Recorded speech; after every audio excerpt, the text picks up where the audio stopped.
20 फरवरी 2014 की तारीख, उस तारीख की 16 सेकंड की, मात्र 16 सेकंड की एक वीडियो, और उस वीडियो ने प्रधानमंत्री नरेंद्र मोदी के चेहरे का नकाब खींचकर फेंक दिया, उतार दिया।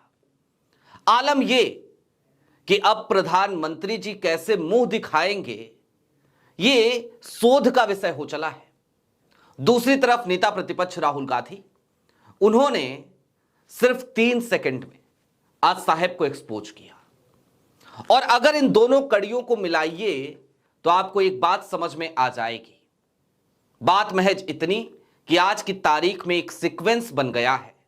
सीक्वेंस इस बात का कि प्रधानमंत्री नरेंद्र मोदी का फेंका गया हर पासा उल्टा पड़ रहा है। आज की तारीख में प्रधानमंत्री नरेंद्र मोदी के बुरे दिन शुरू हो गए हैं, या फिर कि विदाई की सुगबुगाहट है, यह तो मोदी जी जाने या फिर कि ऊपर वाला जाने।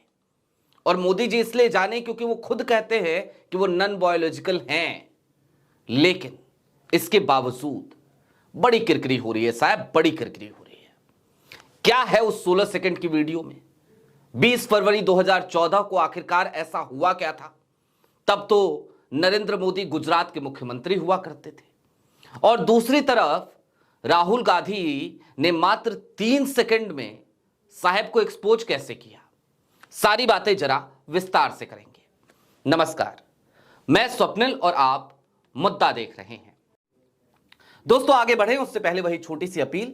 मुद्दा इन दिनों एक गंभीर आर्थिक संकट से जूझ रहा है। एक तरफ हमारे मेन बैंक अकाउंट्स फ्रीज चल रहे हैं, तो दूसरी तरफ हमारे 2.5 साल पुराने चैनल को हमसे लंबे समय तक छीन कर रखा गया था। ऐसे में डे टू डे ऑपरेशंस में मुद्दा को काफी मुश्किलों का सामना करना पड़ता है। लिहाजा आपसे गुजारिश है, यदि आप चाहें तो स्क्रीन पर दिख रहे क्यूआर कोड या फिर के नीचे दिख रहे यूपीआई नंबर के जरिए मुद्दा की छोटी छोटी मदद जरूर कीजिएगा, ताकि हमारी बेबाकी यूं ही बरकरार रहे। अब आगे बढ़ते हैं। दोस्तों, 16 सेकंड की उस वीडियो की तरफ चलें, या फिर कि राहुल गांधी के उस 3 सेकंड के जवाब की तरफ चलें।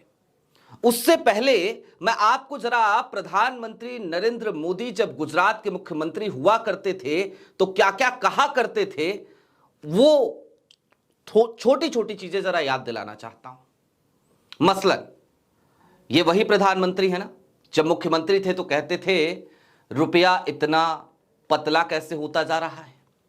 ये वही प्रधानमंत्री है ना कि जब प्रधानमंत्री अब बन गए हैं तो रुपया हर दिन रिकॉर्ड गिरावट दर्ज करता नजर आता है। ये वही प्रधानमंत्री जी हैं, रजत शर्मा के शो में पहुंचे तो मनमोहन सिंह का मजाक उड़ा रहे थे और कह रहे थे कि पाकिस्तान हमें मार के चला गया, और मनमोहन जी जाकर के कह रहे थे ओबामा ओबामा, खूब तंज कस रहे थे। तब ये मुख्यमंत्री हुआ करते थे। ये वही नरेंद्र मोदी हैं, अब प्रधानमंत्री बन गए हैं तो आलम यह हो चला है कि ट्रंप भारत के लिए ऐलान कर देता है और मोदी जी शहर स्वीकार कर लेते हैं। ट्रेड डील से लेकर के चाबहार पोर्ट, ट्रंप ने कहा बंद करो तो बंद साहब, ट्रंप ने कहा सीज फायर तो सीज फायर साहब, और ट्रंप ने कहा अमेरिकी प्रोडक्ट पे 0% टैरिफ तो 0% टैरिफ। लेकिन यह नकाब कौन सा था? तो जब गुजरात के मुख्यमंत्री हुआ करते थे नरेंद्र मोदी, तो एक नकाब तो बड़ा सॉलिड उन्होंने लगाया था। वो नकाब था 56 इंच का। वो नकाब था बोल्ड होने का, बहादुर होने का, लड़ने वाले देश के लिए। ऐसा लगा जैसे एकदम योद्धा है प्रधानमंत्री नरेंद्र मोदी। लेकिन अब मैं किस 16 सेकंड की बात कर रहा हूं? 20 फरवरी 2014 की तारीख पे मैं बार बार जोर दे रहा हूं। जरा 16 सेकंड की वीडियो आपके स्क्रीन पर चल रही है, सिर्फ इस तस्वीर को देखिए, इसकी आवाज सुनने की कोई जरूरत नहीं है, सिर्फ इस तस्वीर को देखिए। यह देश की सबसे बड़ी पंचायत है, और उस वक्त पे तात्कालीन प्रधानमंत्री यानी कि डॉक्टर मनमोहन सिंह वो तेलंगाना बिल पास कर रहे हैं, तेलंगाना बिल पर अपनी बात रख रहे हैं। और उसी वक्त पे आपको पता है क्या हो रहा है? तेलुगु देशम पार्टी, नायडू साहब और भारतीय जनता पार्टी के भी कुछ लोग वो बिल की कॉपी को लेकर के जा रहे हैं मनमोहन सिंह के टेबल के सामने तक पहुंच गए हैं, उनकी सीट के सामने तक पहुंच गए हैं, फाड़ रहे हैं और उड़ा रहे हैं और फेंक रहे हैं। और उस वक्त पे अपोजिशन के नेता हुआ करते थे अरुण जेटली साहब। अरुण जेटली साहब भी लगातार हो हल्ला मचा रहे थे इस पूरे घटनाक्रम के दौरान। अब मनमोहन सिंह ने तो नहीं कहा, या उस समय तो चेयर ने यह नहीं कहा कि मनमोहन सिंह जी की जान को खतरा है, लेकिन कल की तारीख में ओम बिरला साहब क्या कहते हुए नजर आए, मैं चाहता हूं वो क्लिप सुनिए आप एक बार फिर से सुनिए, और इस क्लिप को बार बार सुनना चाहिए बिरला साहब के।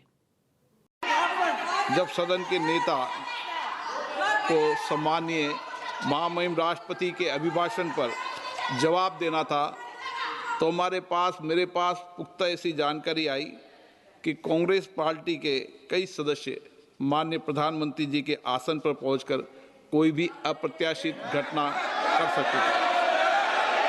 ये दृश्य मैंने सदन में देखा भी सही। अगर ये घटना हो जाती तो ये अत्यंत अप्रिय दृश्य देश के लोकतांत्रिक परंपराओं को तार तार कर देता। इसको टालने के लिए मैंने माननीय प्रधानमंत्री से आग्रह किया कि उन्हें सदन में नहीं आना चाहिए। सुना आपने, जानकारी मिली थी, और क्या जानकारी मिली थी कि विपक्ष के सांसद मोदी जी को चोट पहुंचा सकते हैं, चोटिल कर सकते हैं, हमला कर सकते हैं। यह जानकारी मिली किसको? ओम बिरला साहब को। और ऐसी जानकारी मिली कि उसके बाद साहब ने खुद ही मोदी जी से कहा कि आप मत आइए साहब, आप मत आइए। लेकिन हुआ क्या था कल की तारीख में, इनसाइड स्टोरी क्या थी, उस तरफ चलेंगे।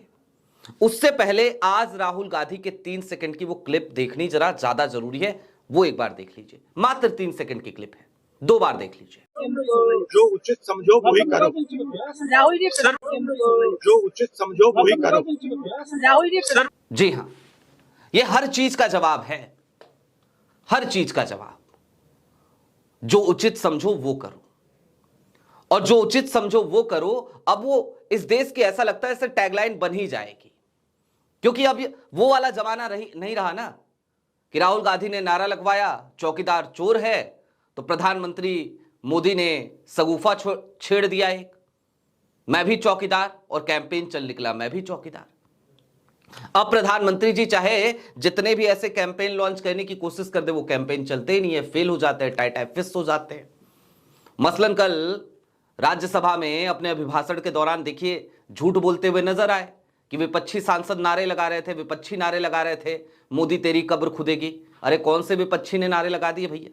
खैर, अब उस इनसाइड स्टोरी की तरफ चलते। हुआ क्या था कल, हालांकि मैंने संक्षेप में आपको इस बारे में बताया था। प्रधानमंत्री नरेंद्र मोदी जी कल की परसों की तारीख में लोकसभा में पहुंचे भाषण देने के लिए। उनका स्वागत करने के लिए वहां पे किरण रिजिजू मौजूद थे, अर्जुन राम मेघवाल साहब मौजूद थे, संसदीय कार्य मंत्री और कानून मंत्री, दोनों लोग मौजूद थे। गेट पर ही मोदी जी को इस बात की जानकारी थी कि दरअसल राहुल गांधी अंदर बैठे हुए हैं, और राहुल गांधी सिर्फ बैठे हुए नहीं, एक तैयारी के साथ बैठे हैं। पूर्व army chief general MM Naravane साहब की किताब 4 स्टार्स ऑफ डेस्टिनी, वो किताब राहुल के हाथ में है, और राहुल बस इसी बात का इंतजार कर रहे हैं कि प्रधानमंत्री मोदी जी बस संसद भवन में पहुंचे और वो किताब उनको दे दी जाए, उनके सुपुर्द कर दी जाए, उनके हाथों में रख दी जाए। वही किताब जिस पर रक्षा मंत्रालय बैठा हुआ है, लिटरली बैठा हुआ है, जैसे राज्यपाल बैठते ना बिलों पे, वैसे बैठा हुआ है रक्षा मंत्रालय। ना तो पब्लिशर को हां कह रहा है, ना तो ना कह रहा है। हां कहेगा किताब छपेगी, छीछा लेदर होगी, ना कहेगा तो पब्लिशर, और वो भी पेंगुइन है पब्लिकेशन हाउस, वो कोर्ट जाएगी, कोर्ट में सुनवाई होगी, मामला आगे बढ़ेगा, खबरें छपेंगी, छीछा लेदर होगी। तो ना उगलते बन रहा है ना निकलते, तो रक्षा मंत्रालय बैठा हुआ है। वो किताब राहुल गांधी कल की तारीख में परसों की तारीख में प्रधानमंत्री नरेंद्र मोदी को देना चाहते थे, ये एकमात्र कारण था कि प्रधानमंत्री नरेंद्र मोदी ने लोकसभा में आना स्वीकार नहीं किया और बिना प्रधानमंत्री के अभिभाषण के ही धन्यवाद प्रस्ताव पारित हो गया। और ध्वनिमत से ही पारित होता है। तो बिरला साहब ने बकायदा कहा कि संशोधन आए हैं, जो पक्ष में हो संशोधनों के वो हां कहें, जो विपक्ष में हो ना कहें, और हो गया। लेकिन दोस्तों, अब जरा चलते चलते एक आखिरी बात और एक आखिरी कड़ी इससे वो जोड़नी जरूरी है, और मुझे लगता है उसके बिना ये सारी बातें बेमानी हैं। और इसीलिए मैंने आपको याद दिलाया कि देखिए, प्रधानमंत्री नरेंद्र मोदी को लेकर राहुल गांधी ने कभी कहा था कि चौकीदार चोर है, तो एक कैंपेन चल निकला था, मैं भी चौकीदार। और ऐसा ना जाने कितनी ही बार हुआ है कि विपक्ष का हर हमला विफल होता नजर आता था। राहुल कुछ बोले या समाजवादी पार्टी कुछ बोले, उल्टा पड़ जाता था, और खास तौर पे राहुल गांधी पे तो उल्टा ही पड़ता था। लेकिन आज की तारीख में स्थितियां, परिस्थितियां बहुत तेजी से बदल रही हैं। जो पार्टी, जो अमित शाह साहब भी इस बात पे गुमान करते थे, घमंड करते थे कि हम चाहें तो कोई बात सच हो या झूठ हो, हम पूरे देश में उसे एक झटके में फैला सकते हैं, इतना बड़ा नेटवर्क है हमारे पास व्हाट्सएप यूनिवर्सिटी का, वो अमित शाह भी आज की तारीख में लाचार नजर आते हैं। और सीक्वेंस में चीजें खराब होती जा रही हैं। ऐसा नहीं है कि एक चीज खराब हुई, फिर दूसरी हुई, फिर तीसरी, दूसरी सही हुई, तीसरी जो है वो खराब हो गई, फिर चौथी जो है वो ठीक हो गई, पांचवी ठीक हो गई। ऐसा नहीं हो रहा है। चीजें एकदम सीक्वेंस में खराब हो रही हैं। कैसे हो रही हैं? शंकराचार्य का अपमान हुआ, योगी आदित्यनाथ उस दलदल में फंसे हुए थे अच्छा खासा। इधर दिल्ली भी अपने खूब मजे ले रही थी कि चलो रास्ते का एक कांटा निकलेगा, ऐसे ही निकाल लेंगे। तभी क्या हुआ? यूजीसी बिल आया।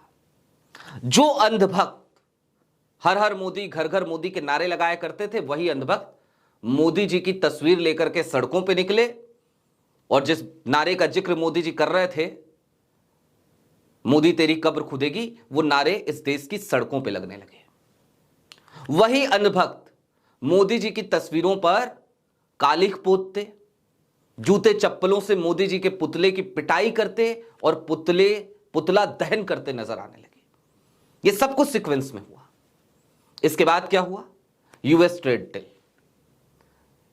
एप्स्टीन फाइल, ये सारी चीजें एक सीक्वेंस में आ रही हैं। और प्रधानमंत्री नरेंद्र मोदी हर गुजरते दिन के साथ, या फिर कि अमित शाह साहब भी हर गुजरते दिन के साथ, जो खुद को चाणक्य कहलवाते हैं, आज की तारीख में खुद को डिफेंड, या भारतीय जनता पार्टी को डिफेंड, या फिर कि महामानव को डिफेंड नहीं कर पा रहे हैं। तो निश्चित तौर पर ऐसा लगता है जैसे बुरे वक्त की एक ऐसी आहट है ये भारतीय जनता पार्टी के लिए, जिससे उबरना फिलहाल भाजपा के लिए मुश्किल तो नजर आता है। लेकिन हां, ये एक और संकेत है, प्रधानमंत्री नरेंद्र मोदी जी के हाथों में अभी भी ताकत है, और लोकतंत्र से या बाकी किसी चीज से कितना लेना देना है, ये आप भी जानते हैं और हम भी। आपकी क्या राय है? कमेंट बॉक्स में जरूर बताइएगा। अभी के लिए दीजिए इजाजत। चलते चलते फिर वही अपील, चैनल पर नए हो तो सब्सक्राइब करते हुए जाइएगा, सक्षम हो तो छोटी छोटी मदद मुद्दा की जरूर कीजिएगा। बहुत शुक्रिया।